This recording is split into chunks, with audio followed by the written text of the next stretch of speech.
We're starting? It's recording. Okay. Okay, good. Perfect. We're good. Sweet. All right. So, cheers. Intro podcast number 2. Yeah. Got Rebecca Taurozzi here. Yes. And Nice. Deleigh, Hermes. I keep looking there. I know. I'm like, am I supposed to? So, what's been going on with you since the last podcast? Anything new? Well, TREPAC wise, yes. Awesome. TREPAC wise, I've interviewed for TREPAC trustee, and that is the Texas Realtor state level, and I got that. Congrats. Thanks. Because you're awesome. Thanks. Yeah. And you have some exciting news too. Yeah. I have two big things. Okay. I made a move to a new brokerage, Realty Austin / Compass, because they were recently bought out by Compass. Exciting. Very exciting. They're amazing, and I'm so happy. And it's such a great place to work. And then also, I took over your position because you went to the next one. So now I'll be chair for 2025. So exciting. TREPAC. So I'm very excited about that. Yeah, you're going to do such a great job. I think so. Yeah. We have some great new things. We're making pop-by baskets. I think you might not have been at that meeting, but Taylor said, hey, we should do pop-by baskets that are always ready for whenever we want to go to broker visits, and it'll have kind of all of the stuff set up. Yeah. And a little gift card in there so you can go and buy some stuff to take, like fresh coffee or donuts there. And so anytime you need to do one, you just kind of like write who you're going to see, grab the baskets Nice. already pre-made with printouts and all the things. I love that. And I'm like, that's going to make it so much easier Yeah. to do that anytime Right. you have time and can. So Yeah. it's something that we're going to do. Really Yeah, like it. we do broker visits, and we go to a brokerage and we talk about TREPAC and what we do. Yes. And I was recently talking to a friend that was in title, but she's taking TRLP, which is Texas Realtors Leadership Program. And I took that program. It's a great program. We took it together, didn't we? Yeah. Yeah. So, yeah, it was awesome. We had the best year. The best year. Everyone in there Everyone was the in best. there was the best. Yeah. So we go to the Capitol and we learn about what TREPAC does and what it does for our career and what it does for our clients. And she was like, I just never realized what TREPAC was. And she's been to so many of our events. Yeah. And I was like, oh my gosh. I mean, at every event, I feel like I say, hey, we raise and disperse funds to support candidates that support realtor-related issues. Yes. But I don't think people really understand what that means. Definitely So not. I think we should break it down a little bit. I think so. And they also, I get a lot of kickback because people also don't know how we select them. You know, it is a very heavily vetted process. Right. You know, the prior year, like the end of each year, we decide on the issues that we want to focus on, and then we take that to the candidates and say, hey, if you had to vote yes or no on this, how would you vote? How would you vote on this, yes or no? And so there's probably like a list of 10 things Right. that we ask each candidate. And then after that, we compile everybody's answers. How many of them have taken the time to actually speak with us? Because there's some that don't even want to talk to us. They're like, we don't care. We don't want your support, whatever. And I'm like, there's a lot of realtors. And it's weird you don't want our support. Right. I had a funny story. Someone told me that they went to go speak with a candidate. They didn't want to say their name, but gave the whole spiel, took our time to go and speak with them and talk with them. And then at the very end was just like, absolutely not. I had no intentions on going along with anything you're saying or caring. But I just wanted to be able to tell you no. And we were Wow. like, wow, okay, boo. What an ass. But, Well, you know. politician for you, right? Right? So we kind of vote on that also. Like, were they open to hearing our side? Because we're there representing not only realtors, but clients' Right. best interests. Yeah. That's what's so important. That's really what like my main prerogative is, Yeah. to support our clients. Yeah. by supporting people that are going to support Yeah. the clients. Yeah, 100%. Yeah. And housing. And housing, because it's so important, especially right now. We were just speaking with someone who is a renter and wants to be able to buy, but is kind of worried that they're not going to be able to. And we were telling them, you know, start small, and then wait a couple of years, and you can grow. You don't always have to have that big first dream home, best location. Right. Start somewhere. Yeah. Because if you don't start somewhere, you're never going to start. Right. Exactly. Ever. And sometimes you got to sacrifice, you know, living outside of the area that you really want to live in and driving a little bit further sometimes to get that equity, get that first home. And then when you sell that home, you use that down payment and you level up. Yeah. Then you get closer, you know, like Hyde Park is prestigious. Tarrytown is prestigious. Yes. You know, and it does take time to get up to those neighborhoods. Absolutely. And so it's totally okay to, you know, take a couple of years to get there, buy outside of your comfort zone for a little bit, or buy a condo, like you said. Yeah. You can buy a small condo. Unfortunately, if you never make that step, even if it's not your dream location, but you're getting to rent in your dream location, you're eventually going to be priced out of that rental. Yeah, for a long time. And then you're definitely not going to be able to buy there. You know what I mean? Like once, and so, and I always tell because someone in 10 years is going to look back and be like, oh my God, my friend bought a house 10 years ago and he lucked out. Yeah. You know? Yeah. That just happens. like his friend from 10 years ago. It happens to everyone. Right. It just keeps, Yeah. I try to tell my son, you know, I'm like, let's just buy something here. It's affordable, this little condo. And he's just like, no. I'm like, okay, rent forever. You know, and so I'm just going to have to buy it and then be like, you can rent from me. Yeah. And then he'll be like, okay, you know. Yeah. Well, he's lucky to have someone that can do that for him, and that's thinking ahead. It's so important. You know. It's like, it's whenever I first started in real estate, you know, we were both at Keller Williams, you know, they started with like, what's your why? And I'm like, 'cause I want money, because I need clothes, you know, my kids need to eat. But my real why was I want to be able to help my children buy their first homes and start them out in that way. Like I did their car, and, you know, I didn't really have that whenever, I mean, my parents got me whatever car they wanted to get me, you know, and it was like this big, ugly 1984 Buick LeSabre long body, 4-door. It was the size You're of riding the building. A boat. No, I used to call it smooth sailing. I used to have like I don't use this one anymore, but my security thing would be like, what was your first car? And it was the boat, and it was like baby shit green with like a little pearl in it. It was so fucking ugly. But you know what? I drove the shit out of that car all over San Antonio. Yep. I didn't care. My kids now, they're like, I'm not going to drive it unless it's a truck. And I'm like, wow, how about I buy you a Buick LeSabre long body and you will drive it if you really want to go somewhere. Or a 1992 Toyota Tacoma. Is that what you had? No, but it's a tiny ass truck that's old as fuck. Right? You know? That is funny. Oh, you want a truck? Here you go, bro. I tried. Because I was thinking about like gas and how expensive gas is, and so I tried to get them to do a little tiny, and they were like Ford Ranger. Those last forever. Right. And they were like, no way, Mom. And I'm it's not cool enough. Okay, well, your ass is going to be sitting on the couch for a while, so. Then they just make me drive them around. So it really didn't benefit me. I tried to be firm at one point and was like, no. And they're like, okay, well, I need to go here. Then I need to go here and here. And I was like, okay, I'll just get them whatever. I don't care. But now it's elevated to the house. Like now but I will be firm with that. Like they will get something small that's a starter house that they can have 2 bedrooms so that they can have a roommate and pay for half their mortgage and rent. And that's my dream for all three of mine, and then Joe's 4 kids. So. I want that for my sister. My sister is 18 and her first year in tech.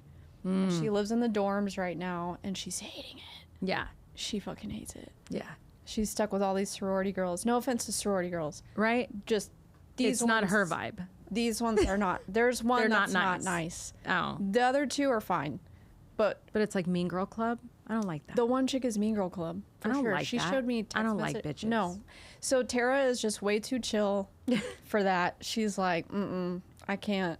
So I was like, I want to be able to buy her a small home in Lubbock and be able to have it rented out and have her Lubbock roommates has pay pretty for good it. pricing, right? not Unless bad. it's by the campus. Campus is high, probably. It's a little higher. Yeah, but it's not too bad.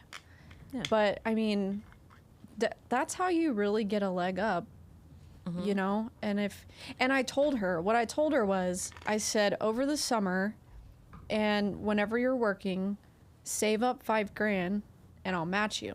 Nice. So I'll What a match nice you. big sister. Yeah, I said I'll match you so that you have the opportunity to put down a down payment and we can get you in a house and your roommates are paying you Yeah. and you're living for free. Yeah. So, It's so smart. yeah, that's the game plan. Yeah. So we'll see. But so yeah, I got 1 year. Yeah. But That's I mean, exciting. it's so important to have that stepping stone. So I have a question. People ask me this a lot. How to save up for a down payment when you have a job that's paycheck to paycheck. How, so I say you just have to budget. You got to Yeah. cut some things out. There's a lot of things that people don't realize. I'm the worst, right? And my husband, he's so great. Like he budgets so good. And I'm just like, what? I know. That's me too. Right? And he's like, babe, how? Because we've both been married several times. So our finances are very separate, but then kind of bills are together. And sometimes I'm like, man, I spent all of that. And he's like, how? And I'm like, babe, we went to Fredericksburg. We went out to eat 25 times. Like, it's expensive. So people don't realize even your subscriptions, like your Netflix and your Hulu, Yeah. and you don't need all of them, right? Like, if you are no. trying to budget, Right. like just saving $100, I mean, it's a long go, but $100 a month Yeah. is something, right? Not going out to eat as much. And it's so convenient though, right? Like to just, For sure. I get busy and I'm doing this. especially when friends invite you Yeah, to go it's out. hard to say no. It's hard to Yeah, say no. it But is. drink a water and have a fucking soup, you The know? drinking is what pops No, it it's off. so expensive. I mean, our meals are expensive enough. I swear you can't go anywhere in Austin for barely under $20. Right. Like a basic meal is $20. $20. I mean, Yeah. that's then without when a drink. and then when you have the drink, then you have another drink. Like normally Right. You always have at least 3. two. Yeah. I see where you're at. No, yeah, I'm just kidding. I'm like, right, Well, right. it depends on when And where. Yeah. Like if it's daytime, 3. No. I'm just kidding. But no. Well, yeah. daytime. Yeah. Right. Or one big one. No, but it is expensive. And if you're like me, right? Like I don't want just a shot. Right? Like I could do an $8 shot, but really I want like a Mexican martini or so it's 15, yeah. $12 to $18 per drink. You have 2 of those, right? And you do that twice a week. Most people do more, right? Yeah. Because everyone's out and about and having fun. We love doing that. We didn't like when we were in COVID and we couldn't do it. We Right. love being able to do it. Yeah, now it's all full on. Let's go. It is. Yeah. But drink at home. Drink at home. Invite people over to your house. Try not to eat out as much. It's wild how much people spend going out. So much. I cook almost every meal except Oh, I for love a few. that. Especially breakfast. Oh, nice. I normally try and cook a crock pot meal for my lunches. Oh, So lunch, and then I'll make a dinner and have the same one 2 nights. nice. And then, yeah. That's way better than me. And then I'll have like 1 or 2 days where I go out yeah. and get lunch or dinner with a friend or something. Yeah. But it is very pricey. I would say the very biggest way to save money is to stop going out. And you can show yourself, do it for 3 months. Right. And then look at your bank account and you're going to be like, damn. Yeah. I spend a lot going out, and you Right. don't even realize it. It goes quick. Yep. Stopping at gas stations. Don't stop at gas stations. Just get your gas and go. Don't Oh, go in seriously, and it's spend $35 for some water what the fuck and a is shitty this? bag of chips. Like, It just blows my mind. it's crazy. It's crazy. It used to not be like that. No. No. Dude. It's so, and bizarre. my middle son, he likes to go, he won't make lunch for himself, and then he'll go work, and he's like, oh, I stopped at the gas station a couple different times. I'm like, you're spending $80 a day at the gas station, minimum, you know, because he gets a Monster and a water and a bag of chips and a candy. I'm like, okay, that was $25. Easy. I know. Yeah. Straight up. Yeah. It's so crazy. It's crazy. Yeah. Yeah, and then also I was thinking, I have a friend, Chris, who works at Edward Jones, and he can help you set up a high yield savings account. Oh. And so like every paycheck, you just put in a couple $100 Yeah. or whatever you can, equivalent to what you can put in. But I feel like that's a really good way because it's not associated to your actual bank account. Mm-hmm. So it's kind of like out of sight, out of mind. Yeah. And that's what I did. I very opened, high yield savings, and he's awesome, and he can go through and he sends you a sheet that talks about what your goals are, what you want to do. You can start a 401k, you can start a Roth IRA, you can, Nice. you can do all kinds of stuff with him. But I was like, let's just set up the savings. It's out of sight, out of mind. It's accumulating a little bit. And all of a sudden you go in and look and you're like, oh shit, I got $5,000 or like whatever in there. And that's your down payment, Yeah. Tax So, returns. I tell people save. Take your whole tax return. Yeah. Don't go buy new shoes. Don't go buy no purse. Like, Right. take it and put it, like you're saying, in a savings account like that. Do that for 2 years. Yeah. And you'd be really surprised how much money you're going to have saved. Yeah, I know. And I mean, and even so, I had a personal trainer and I love her and I want to keep going, but it's $300 a month, which my health is worth that. I'm willing to pay that a month, but I also have goals and certain goals I need to make. Yeah. So I'm making that sacrifice to not meet with her and to, just go in the gym by myself, which is fine. Yeah. But I mean, she pushes me. Yeah. I have like, to have someone push me. Like, put the fork down, fatty. And I'm like, yes, ma'am. Yes, ma'am. So, it's like just make small sacrifices here and there to be able to save. Like, have a goal in mind of what you want to save and do it. Yeah. Because, with a FHA loan, you're a first-time home buyer, 3.5% down. Yeah. So it's not as much as you think. People think you need like $20 or $30 or $50,000. Yeah. And you can. There's ways. There's so many different ways. There's so many different ways. Yeah, and there's down payment assistance programs. Yeah. Too. You know. It's really, really crazy. Something that I've been running into, I have a great lender that I'm working with, because everyone's big talk after the whole lawsuit stuff happening was the seller concession. What can we get in that seller concession? What are we asking for? Everyone's like, you can ask for 3%, blah, blah, blah. It's not true. You can ask for up to 9%, depending on how much you put down. And so I've been having a lot of great experience with a couple of my clients who are actually investors, but we're looking for properties that have lots of days on market. Sellers really need to sell. Right. They have a lot to put down. We can ask for 9% in seller concessions. That's a lot. Yeah. One of my clients, first-time home buyer, I ended up getting them they were actually a first-time home buyer, but they're putting quite a bit down. I got them $26,500 in seller concessions. Amazing. Their interest rate would make people's mind like, Explode. what right now? Yeah. That's the interest rate. Like, it was very low, very great. But that's one of the things, like having a realtor that digs a little deeper and knows and educates all the time and is out there really trying to figure out multiple ways to help their clients. Right. That's really important right now. Yes. Yeah, you need someone that sets apart from the other agents. Yeah. And during this whole lawsuit right now, we really are seeing the top rise to the top. Yeah. Because the people that don't even want to mess with it are just dropping out. Yeah. Which, great, cool. Right. Yeah. Sweet. Yeah.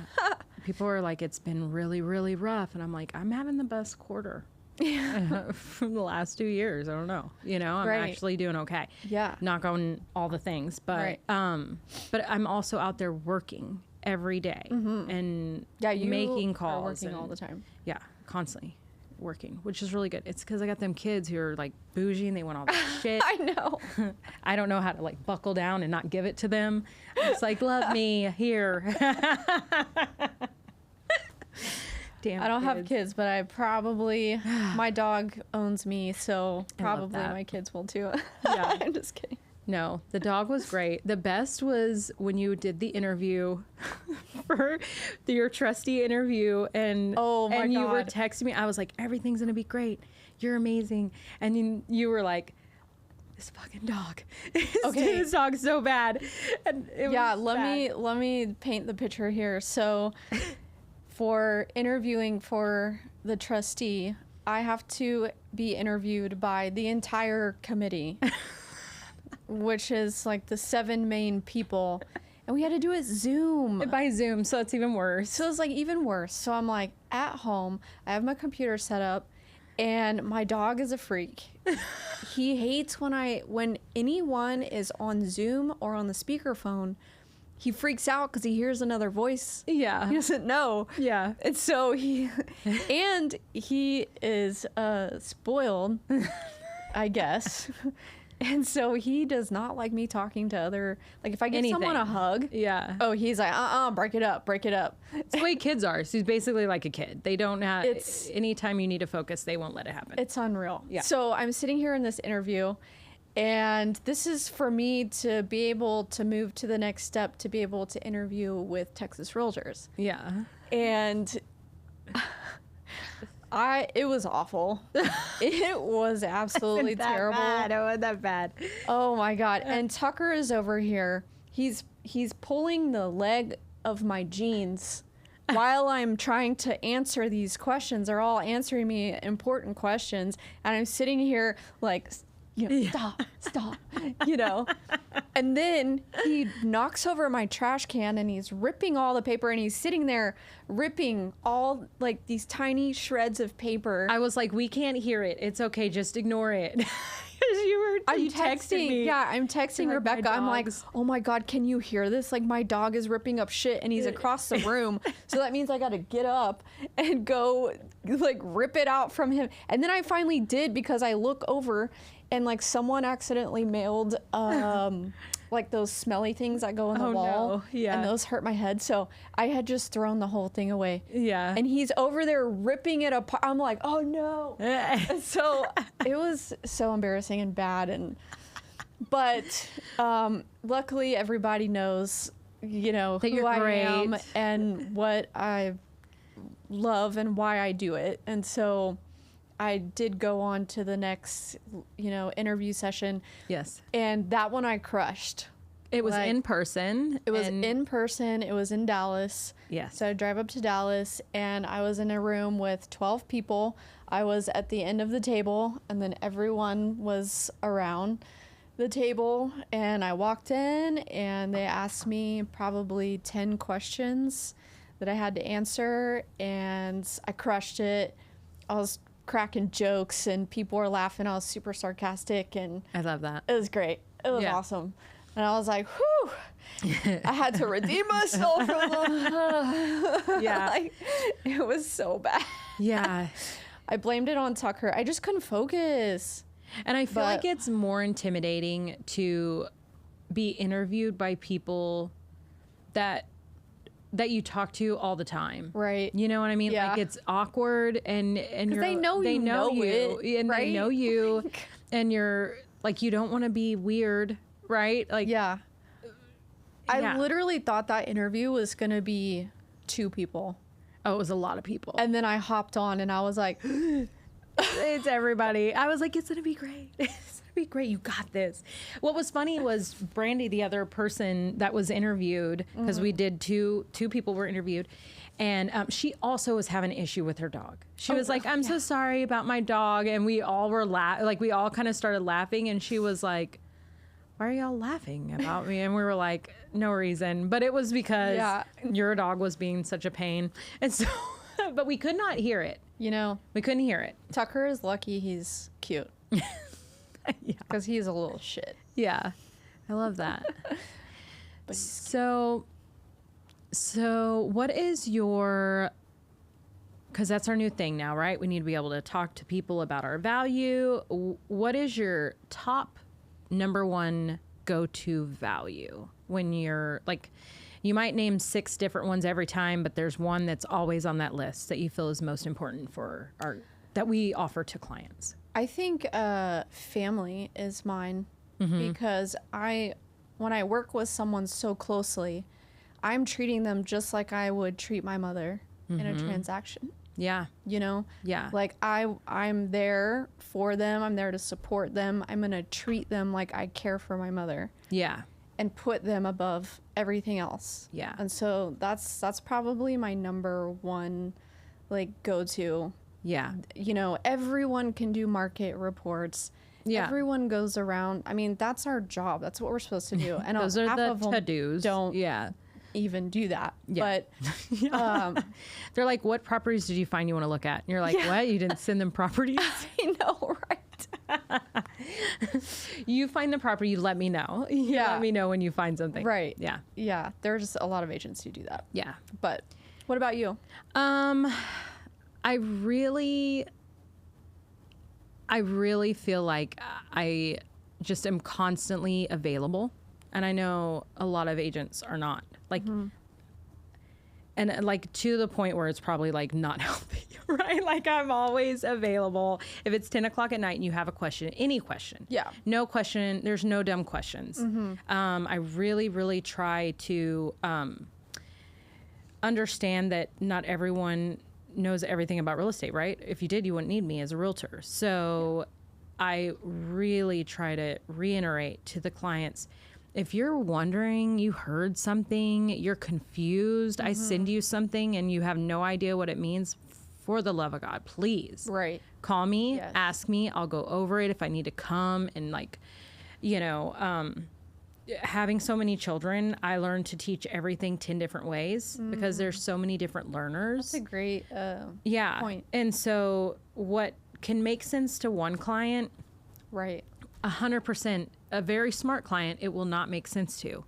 And so really making them comfortable with knowing I'm here at all times for anything that they need. Right. Always. Yeah. And then also just letting them know I educate myself nonstop. I am always trying to learn. Yes. I'm never going to know it all. Right. Ever.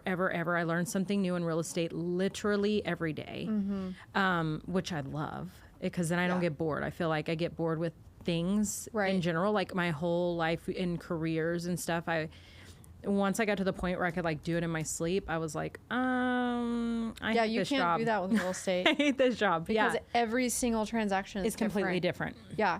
And that's a great thing to bring up, like a great point, because I've had clients be like, oh, we've bought and sold so many times, like we're just going to do it on our own. I'm like, okay. And sometimes they've come back to work and they're like, this thing came up that's never happened before. Yeah. But I've been through it. Yeah. You know? 100%. So it's perspective, and every transaction is so different. We've got all these random buckets of items that like come up, and we have to figure it out or ask someone else, have they been through it, you know? But I mean, when you're someone that's buying a home and they've sold and bought, you know, several, but we've done hundreds. And it's also, you know, have they bought and sold several 2 years ago? Because completely different industry, right? Yeah, and, like, and laws, new everything. Yeah. Yeah. New addendums come up. Like things are So many new addendums. Always evolving. I just took an addendums class yesterday. I think it was yesterday. Yeah. Yeah. You took a class yesterday too, right? I did. We're always taking classes. Uh-huh. It's important. I know so many Always. realtors who are like, I don't got time to take a class. Yeah. And I'm like, okay. Well, wow. I'm like, Feel bad for your clients. yeah. And then there'll be the ones that like, I'll see a post in like social media where they're like, this happened and it's so weird this happened. And I'm like, maybe if you took some fucking classes, you would know what you're doing. I know, There's a lot right? out there that have no clue what they're doing. I know. I interacted with a realtor, their license number, you know, anytime you get an offer, you get something right and it's like a little wonky, you first thing I do, right, is like I look at their license number, like how long have they been a realtor? Yes. I've done that many times. I'm like, oh, they're new. That makes sense. But every once in a while, I'll find one that's older than mine, right? So it's pretty old, right? Not that old, but pretty old. And it's just crazy. Like boxes not checked, earnest and option money was switched. Wrong. Yeah. I was like, yikes. And like, you can't, as representing your client, you can't be like, hey, You're doing this wrong. this could make your client very mad. That is a great point to bring up about the lawsuit. Yeah. Because if y'all don't know, with the lawsuit that's happening with the National Association of Realtors, now we need to, typically the sellers pay for compensation fees for both agents. It's one agent and then the brokerage pays the other. Yes. But now it's negotiable, which it's always been negotiable. Yeah. But it's just a little more black and white. So a seller does not have to pay commission. And there's a lot of sellers that are not wanting to do that. And it's interfering with the buyers because they don't have, a lot of time, the buyers don't have the extra funds to pay the realtor compensation on top of the down payment. Yeah. I would say that's 80% of them. Yeah. Right. Because everyone's struggling, especially first-time home buyers. Yeah. Yeah. So that VA, 100%. They're hoping to put zero down. Right. Yeah. Yeah. So exactly. Yeah. So we're gonna have to cut this part out. I fucking fudged on why I brought that up. Because what you were just saying, about not having having an agent. Yeah. Okay, so sorry. No, you're good. I'm back on track. Yeah. So with that being said, a lot of buyers are saying, hey, well, I don't want to pay any fees, so I'm just going to do it by myself and go straight to the listing agent. Yeah. Okay, well, that agent is only representing the seller. She's not representing you. Yeah, exactly. So her fiduciary is to the seller and to get as much as she can for the seller. Yeah. And without representation for the buyer, they're going to get screwed. Oh, 100%. Like I'm a bulldog in negotiating even against realtors, let alone if I was just an unrepresented buyer. Yeah. I mean, and you almost feel bad for them. no, it's kind of like ethically you don't want. Yeah, you can't. It's you wrong. don't want to do that, right? But it's your fiduciary duty to do whatever you can for your client. Yeah. You know. Yes. And in this circumstance, I did not say anything, right? Because I'm like, I can't. Like, if maybe he meant to put that, so it was an enticing offer. Right. No, like 2 days later, he was like, "Can we please amend this?" And I was like, sure. Yeah. But my client, I showed them, I'm like, just to let you know, that's probably not going to stick. But if it does, good for you, right? Because you don't want them to pull out then. Or maybe you do. No, I'm just kidding. But that's what she said. Yeah, because it was like, yeah. Because it was had to get one in there. $200 earnest money, $42.50 for option. And I was like, yeah. So the whole thing, it was kind of an interesting offer. But but this is a veteran realtor who you know, I see it out there. Mm-hmm. I see it out there more than you would think. Yeah. Which is wild. Yeah. Because I'm so worried all the time about how mine's going. Mm-hmm. You know, I make sure that I really do everything right. If there's a weird addendum that I think I might need to use that I've never used before, I go to my broker and I'm like, hey, Mm-hmm. and I have my broker now has like a team of like people that are just like ready to help you at any time. That's awesome. I love my new brokerage so much. They're so great. That's Their offices are so amazing. You have to come and visit. Yeah, I want to check it out. No, it's so cool. You have an office? We have they have 3 locations. Nice. And then we get to use the Compass location also if we'd like. Cool. But it has like the feel of the boutique because it's Realty Austin. Right. With all like the badass tech of Compass. So I love it. yeah. I love it. Yeah. That's another leg up for agents. To have to meet with clients. Yeah, just good tech. And good marketing. Tech. Yeah. Good advertising. Yeah. Makes a world of difference. Yeah. World of difference. Yeah. Yeah. For sure. Yeah, definitely. I love I some can't of these. imagine some of the other agents that are not having that type of support with everything that's going on right now. Mm-hmm.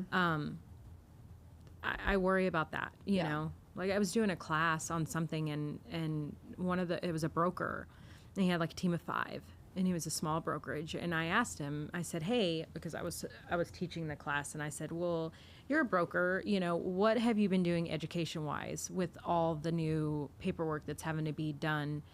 Have you had classes with your team? Mm-hmm. And he was like, I haven't yet. And this was September.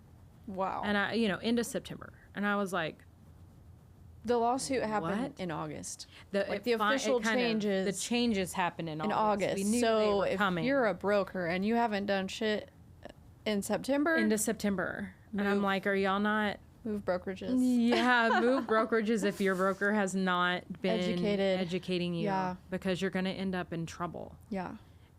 And there's no way to be successful if you're not getting educated right now. Right. Yeah, and then, like, educating the client on what's happening is important, Yeah. too. Yeah. And it's different conversations with the sellers and the buyers, Yeah. because if you're representing the seller, you're having to talk to them and explain to them why it's important to give that fee, Yeah. to compensate. Because an you don't agent. want to it's a tough market right now, right? Like it's a buyer's market. Properties are staying for a long time. The interest rates are 52 crazy. days on the right? market right now. Yeah. Average days on market. And so if you have 2 properties that are the exact same square foot, exact same price, but one's offering buyer's agent compensation and the other is not, Exactly. which property are they going to pick? Right. And that's my spiel, right? Right. I'm like, Yeah. and you it's do. true. It's I'm like, happening. in your neighborhood, 100%. I show them that. Like in your neighborhood, there are 32 properties that have been on the market for 35 plus days. In that, there's one that is not offering, Right. that, you can't tell from the MLS anymore, but right before it made the Right. change, I pulled a couple reports, so I knew. And so those were the conversations that I was having. Like, this is going to be a change that's coming to effect. I'm just letting you know, if you choose not to do that, it's on you, but Right. they're going to pick one of these other 35 homes. 100%. 35. I know. Yeah. I know. I had a listing in Kyle, and there was literally 40 homes Yeah. for sale. Yeah. And half of them were new builds with all the incentives. Yeah. It's very hard for sellers to Rough. realize, I have some great properties and they're in great areas, but they have a new build neighborhood still being built on the corner. So it's same school district, same, all the same incentives, amenities that my client has. Their home's 3 years old. You can't compete. Right. I'm like, you can't compete right now. And I'm going to do all the things, but I'm just letting you know it's going to be not a fun, like, don't think it's going to sell in a week, 'cause it's not. Yeah. We're not going to sell until all those houses get sold, It's the truth. Yeah. It really is. And it's unfortunate. Especially with the rates, these new build neighborhoods, They're all giving tough. They're giving crazy rates. Yeah. Which, I mean, if you're a buyer and you want to buy, let's go to the new home, you know, they're making such a great deal right now because they're getting a lower priced home. Yep. All real estate's lower right now. Yep. And you're getting the good interest rate and probably buyer incentives from the lender. Yeah. No, it's really good. I try to tell, but some people don't want that. Some people don't like the new build in the smaller yard. They want a little kookier, you know, properties. Yep. And that's where my negotiation comes in. I get them all them seller concessions, and yes, I can get it. So I had a phone call with a potential client who they're moving from California, coming into Austin, and they want a house in Round Rock, a new build. And they said, hey, just to be transparent, I just want to let you know that, you know, I've bought 2 houses that were new builds straight from the builder. And I'm willing to work with you, but if I'm going to get better incentives and less fees just going straight to the builder, then I'm going to do that. Did you tell them it's the exact same? In fact, you're going to be able to negotiate better because you're going to get, they're not going to go as low whenever you come in with comps and you're like, my client wants to pay $30,000 less than this home. Right.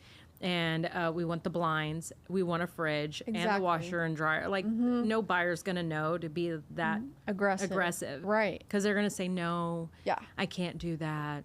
I said, and you're like, guarantee. well, I sold a house 2 weeks ago here. You did it for my other client, right? Like that's the value we bring. Right. Yeah. And so, I just simply told him, I said, okay, I completely understood. I was like, but I guarantee it's going to be worthwhile. Yeah. I'm going to get you a lower price and more options than if you went straight to that buyer. 100%. Builder. 100%. 100%. Yeah. I used to work I love builders. Yeah. I used to sell in Houston. My first job was a luxury development in Houston. And that was my first negotiating I've ever done. Yeah. And it was awesome. Yeah. And you could tell whenever people came in that were buyers by themselves versus someone with an agent. Yeah. And so, I mean, even like my first month of real estate and I was noticed. Yeah. You know, like. Because it's, you know, they always bring out the little paper. Baby. They're like, well, don't tell anyone, but what I can do for you. Don't tell my boss. He's going to be pissed. But and they do this every fucking time. Every time. It's a freaking we're going to give 30, but for you, I'm going to give you the family discount. I'm going to give you 35. Yeah. And I'm like, and my clients are like, yes. And I'm like, okay, thank you. We're going to go look around by ourselves. We'll be right back. And I'm like, listen, I can get y'all 55. You know, and they're like, what? I'm like, no, 100%. That paper, that bullshit line, I hear that every day, all day. Right. Use another line. Exactly. Use another line. And I told him that too. Happening. I was like, hey, look, this negotiating is going to happen behind closed doors. I said, so when we're in the office, we just say, okay, cool. We listen, and then we go hammer it down when we make that offer and get it down. People don't realize you can make an offer on a new build. Yeah. You know, they think that you have to have that price. Yes. Yeah. No, you don't. No. 100%. Man, one of the best negotiations I saw in person between a builder and an agent coming in, it was the ones that I worked at in Houston. Mm-hmm. And so I was the builder and the agent with her clients were there, and she was a freaking bulldog. I love it. Bulldog. She hammered, and he would, like, the look on the builder's face was like, yeah. She was like, 50K off. You know, I want 10 grand in seller concessions. I want blinds. I want this, you know, yada, yada. And he was like, 50 grand. She was like, I mean, we can leave. She's like, come on, let's go. Right. And he was like, there's all right, 75 other builders, you know? Yeah. Yeah. And so, like, it was awesome. He was so pissed. I mean, it was a builder I worked for. I mean, I felt bad for him, but I was like, I was like, no, girl. You did it. Yeah. Her clients were fucking pumped. And she was pumped. And that was her biggest sale at that time, which love that. was 1.5. I think that was her first big sale. So like she was on fire. She was like, yeah. So like, but yeah, just to the point.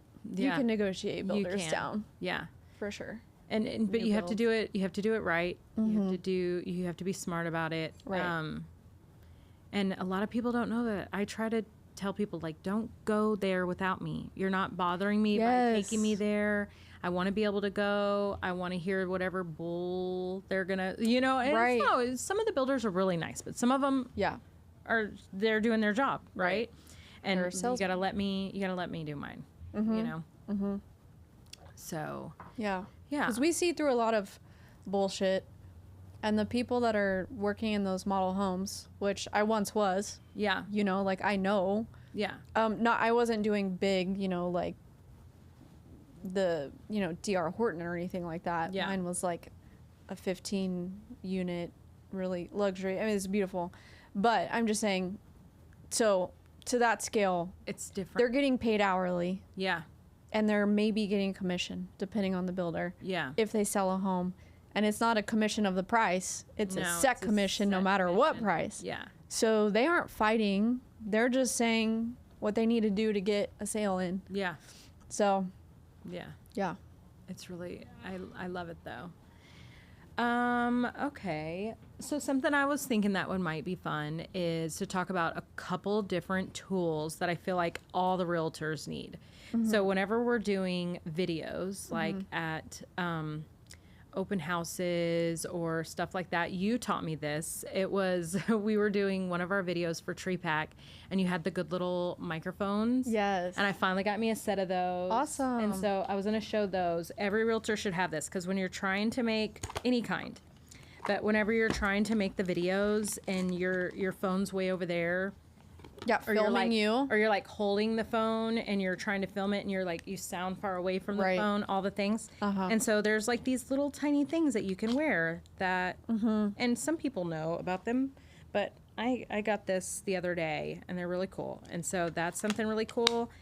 Something else that I think is really neat is so that you're not having to hold your phone. And I ordered this the other day, and it has a little stand. But it follows you. Like it has voice. Right? Yeah. So you can like sit it on the counter and then like walk around. And it follows. And it'll follow you. And so that's something really cool that I think realtors should get. It just will up your game. I feel like your video game.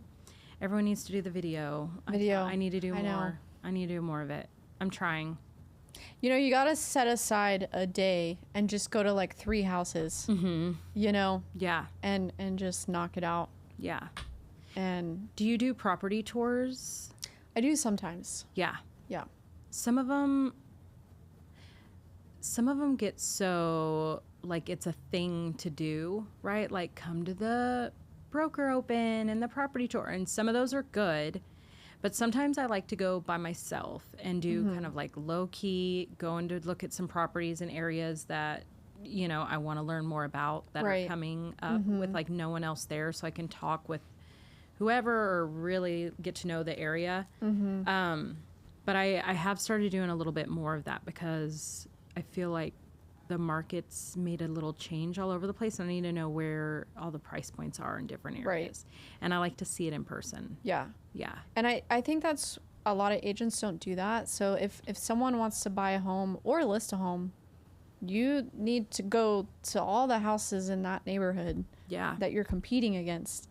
So you know, like details matter. The photos make it look great. But if you walk in and the baseboards look like shit, and like dogs have eaten them up, or it smells like dog, cat piss. I mean, the worst. You can't tell from the photos. So that's going to help you either offer appropriately or list appropriately. So 100%. A lot of agents don't make the effort. They just look up the comps. They don't go in the house. They don't check out the neighborhood. They're just like, oh yeah, you got to drive the neighborhood. Because you could cross one street and you're like, oh, that's a different situation side. that's a definite. That's not different. What this street is. You know, so it's like, that's bougie, this isn't, or vice versa. It's like you It's so important. Yeah. Got to go put your feet on the ground and your eyes on the prize. Yeah. Because some clients will be like, I saw this property on, like you're saying, Right. 2 streets down in the same neighborhood, and it's 200,000 less. And I'm like, have you driven over there? Or Yeah. have you? And I'm like, yeah, no. I see that. And sometimes I'll second guess myself, and I'm like, well, you know, because when I go to do showings, especially if we're just looking at one property, like you're saying, I'll kind of drive a little bit around and see what's going on. And I'm like, yeah, no. But if you remember, there were 75 cars parked in the yards and on the, you know, not Right. manicured. Yes. Not, you the know. neighbors are huge. Yeah. You got a bad neighbor? It could Ooh, ruin ruin your a- investment in your Yeah, property and make exactly. you hate your home, you know. Yeah. And I'm very honest with clients about that, you know. I'm like, what is your end goal? Right. Are you going to live here forever? You know, then you need to think about if you want to live here forever. Right. And then if not, if this is an investment property, then you need to be very cautious of curb appeal. The curb appeal in the neighborhood. Right. If it looks like a trash yard's the next street over, someone's not going to want to live, even though it's a brand new Right. condo regime Remodeled. that they have going on Yeah. downtown Austin, you know? Yes. Yeah. And so it's tough, but it's Yeah. a lot to really go over with the client. And whenever people get excited, they finally have that money saved up. They're very emotional, and they're sometimes not always thinking logical. Right. And It's an emotional deal. yeah. Like some people have bought and sold many times to where they know the flow. And even if they know the flow, they're still spending a lot of money, and money just inevitably, I mean, you're dropping it, you know? Yeah. So even if they're cool as a cucumber, like it's still stressful. Yeah. And then especially for some people that have never bought anything, you gotta really be careful and communicate Yeah. well. Yeah. I worry a lot them sometimes through. whenever they pick something that I feel like is just an emotional pick. Yeah. I feel like sometimes I'm talking my client out of it. I'm like, are you sure? Are you sure? And they're like, no, we love it. And I'm like, do you smell that? Do you smell that in this house? Yeah. And they're like, no. And I'm like, okay, all right. Smells like death and cat pee, but let's go. High five, right? Like, Yeah. Yeah. If a house is not like I know that it is not a good investment I try to and tell they them, really no. want it, sometimes I'll say you're going to have to purchase this with someone else, Yeah. because I'm not going to let you spend your money on this Yeah. when I know it's not going to appreciate the way you need it to, or you're going to have to put so much work onto it that You're going to hate not me going to get in it a out year. In a year, of you're the going to hate me. project. You know, that's what I tell people. You'll hate me in a year. You'll be like, that bitch, remember that realtor Yeah. sold me this damn house? Like, it'll be my fault. Oh, it's always our fault. It'll be my fault, and I will not allow that. Do you ever get phone calls from past clients on crazy shit that's happened since they've moved in? I, for some reason, get clients who a month after are like, you know what? I still haven't been able to set up my mailbox. Can you come and help me do that? And I'm like, here's a link, right? And this has the how-to do that. But I don't even know if I could do it, right? Like Yeah. I've lived in the same house for 15 years. I don't even really know how to do it myself because it's not like if you want me to Well, if sell it's you a a house, cluster and box, yeah, right. Like it's a you whole gotta go to the thing. post Gotta go to the office. post office And you have to say, I live at this address. and show them your paperwork I need a key. and your ID, like you Yeah. know. And So if you didn't know that, that's what you do. so a lot of people Go to don't know the- that. Yeah. I'm like, you have to go. They're like, where's the mailbox key? And I'm like, you have to go to the post office. Where's that? Well, what? Google? Just Google. Yeah. But I mean, you know, but I try to Yeah. help. I've had to help. I get No. lots of calls after. I help because, You know what my worst yeah, past client story was? love it. so bad. So we're actually really good friends now. Like, we became really good friends. Yeah. And I freaking love her to death. And help her buy her first home. She's very cautious about crime. So I wanted to get her in a place that was in Austin, but in her budget, which meant a condo. Yes. And so we like vetted this community so much. Looked up all the sites, all the made things, sure it was safe. You know. Yeah. And there was a few sex offenders, but not in the community. Right. Which there's always if one. You look, they're everywhere. They're there. I choose not to look because I don't want to know. Don't look. I just carry my pocket knife. Yeah. But no. So anyways, and honestly, I had lived in this area for a long time. Like, I live on the south side pretty much all of my Austin hood. And so she purchases the home. She's like, I love it. You know, purchases the home. She calls me like 2.5 months later. And we had gone to dinner since then. We had talked, checked up on her, you know, all the things. She calls me and she's like, Deleigh, I am stressing really bad. I'm stressing. Like, I was like, what's up? What's going on? She's like, I can't talk to anyone about this. I can't talk to my family about this, but my boyfriend came to visit me the other day and someone pulled a gun on him. Oh my God. And I was like, oh shit. That's not good. Yeah. It was awful. And it was just like luck of the draw. Yeah. Right? Like, you can't tell if when it's going to be that's gonna safe happen. or not safe. No. I tell people, they're like, is this safe? I'm like, I don't know. Yeah. I don't know. I'm like, I mean, is anywhere safe? You can. Yeah. I'm like, nowhere's safe Nowhere's anymore. safe. Yeah. I was like, so yeah, she asked me what I would do. And I said, file a police report. Of course. Yeah. She was terrified to do that because she didn't want them to find out because he lived in that's so scary. The community. That's so scary. And like, as a realtor, my heart's broken because that was like her biggest concern. It was like one of her top priorities. And of course, I can't say what's safe or not because to one person, this might be really safe. Yeah. To another person, it might not be safe at all. Well, and then also you can't predict.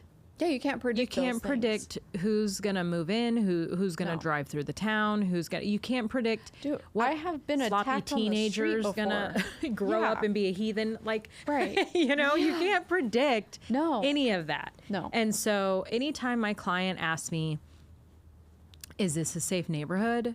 I always say, "Well,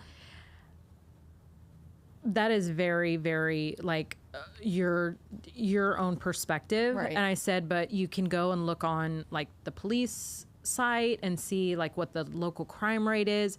I always like push that away from me. It on their own. You know, yeah, they have to make up their own decision. Right. Because like you're saying, what's safe to me and you, right? Like I'm scrappy. I'm not scared. Really ever. Same. I'm like, it would be like, I look really gentle, but I'm not. Right. So it would be someone's worst day. I think that's why we get along so well. Yeah, it would be someone's very worst day if they tried to get me. Yeah. And, but someone else, like some of my very good friends are like meek little flowers and everything scares them. So I always tell people I'm not a good person to ask. Right? Like I've sold homes in this neighborhood. My clients are happy there, but they may be the rough ones. You know? Right. And I laugh and they're like, so I just tell them, look it up yourself. Yes. You know, I don't want to tell you what's good school, what's not a good school. I don't know. You know, are any of the schools good? I know. Like, as realtors, we really do put on the weight of our clients because we want them to be happy. We want the best for them. Because word of mouth. Like, I carry all of them, like, on my shoulders. Yeah. You know? And I still, I think about it all the time. And, like, every now and then she's like, maybe I should go to Lakeway. And I'm like, maybe you should. Maybe that's the perfect spot for you. Yeah. You know? And she's like, oh my God, I have to sell and buy again. And I was like, you don't have to do it right now. But it's possible. Like, maybe be in a gated community. Right. Or, you know, Yeah. it's hard. It's hard because even in those, I have clients who are in some of those great communities and they got all their fancy shit robbed. Like Right. anything can happen anything any can day, happen. anywhere. Because So. life is not promised to anyone tomorrow. No. And I know that. But I do try really hard to guide them in the like where to find the information that they need, because that's the best way to really find out. And then I tell people to ask neighbors. Yes. Neighbors love to spill the tea. You know? Yeah. Oh, Billy And on the neighbors corner. can make you or break the deal. That's Yeah. for sure. Yeah. For sure. But at I've the had end a of the neighbor. day, I've had a client talk to a neighbor, and they're like, no. yeah, Billy Which down the is- street, he gets drunk every weekend and walks down the street naked. So we're not going to live here. But I mean, for my client, I'm happy they figured that out. Yeah. So they don't have a shit neighbor because they got to live with it. Yeah, exactly. Yeah, if they got a bad neighbor, I'm like, cool, bring it on. I've had many realtors be like, do not talk to the neighbors No. because they're I going to tell kill them, the deal. talk They're to the going to kill neighbor. the deal. We'll find another place. I'm like, kill the deal. Yeah. If they're shitty, Yeah. I don't want to live next to a loud ass neighbor who parties every Tuesday or whatever, No. or is just or Or just an fighting asshole. or Like an yeah, asshole neighbor. I mean, jeez, Or like a Karen. yeah, would be the worst. All The of it. head of the HOA. God. I definitely wouldn't want the head of the HOA, my next door neighbor. Hell no. Okay, so what is, because we're almost out of time, what is one of your favorite things about being a realtor? I definitely think, well, we talked about it earlier. Every transaction is different. Mm-hmm. And so it's not boring. Yeah. It's always something new. Yeah. I love that. That's awesome. And really, I love building the relationships with new people Yeah. because there's so many cool, amazing clients that I've had that I would have never met Yeah. outside of real estate. And now I get to be a part of their life and they send me their, I'm Updates. pregnant photos and like things like that. And they call me just to like be like, hey, and I love that. Like, I Yeah. love knowing that they feel safe in their home. Well, minus the one. Yeah, except for the one. Oh, no, that one was torture. But Yeah. just like in a home that they love. Yeah. And it's and they get to build their future generational wealth. Yeah. Right? So I love being able to say, hey, in 2 years, let's reconvene unless you need to move before then and see where you're at. Yeah. Maybe you're ready to step up. Maybe you're ready to get an investment. Yeah. Or maybe you need to go down. Yeah. It's like Yeah. I love being able to help build their future. Yeah. Yeah. I love that. I would say my favorite thing about being a realtor is whenever I get to help like a first-time home buyer or like or a first-time investor, right? Both of those are like very big, awesome things for them. And being able to be a part of that, and because you only do that, like you're only going to buy your first home one time. Right. And Yes. so I really love being a part of that. I do it up really big for like closing gifts and I do too. I'm a huge closing gift person. yeah. So what I do is I will listen throughout the whole transaction and I have a notes. Like on the notes on the iPhone, I have the client and the address and then I make notes the whole transaction. And if they're like, oh, the one thing I'm going to miss the most about my old house is my maple tree. Like, it's so beautiful. Yeah. I got them a maple tree I love that. delivered to the house for their closing gift. And every time she waters it, I mean, I just talked to her. We went to the home store together. Oh, I love that. We actually met at AIA event, which is Austin Institute of Architect. God damn it. Architect. The AIA. We're just going to start over. I like we went it. to the Anyways, we met there, helped her buy a home. So we went to the AIA tour. And while we were on the tour, she was like, every day that I water my plant, I think of you. I love And that. she was like, I always mean to call you, but she was like, just know that even if I don't call you for a while, like, I think of you every day. And I was like, I love that. love you. Yeah. Like, that's why I got that gift, because it means something to you. Yeah. It meant something to you. Yeah. You know, like, you missed that plant. I want you to have that in your new home. Yeah. You know, and there's a book called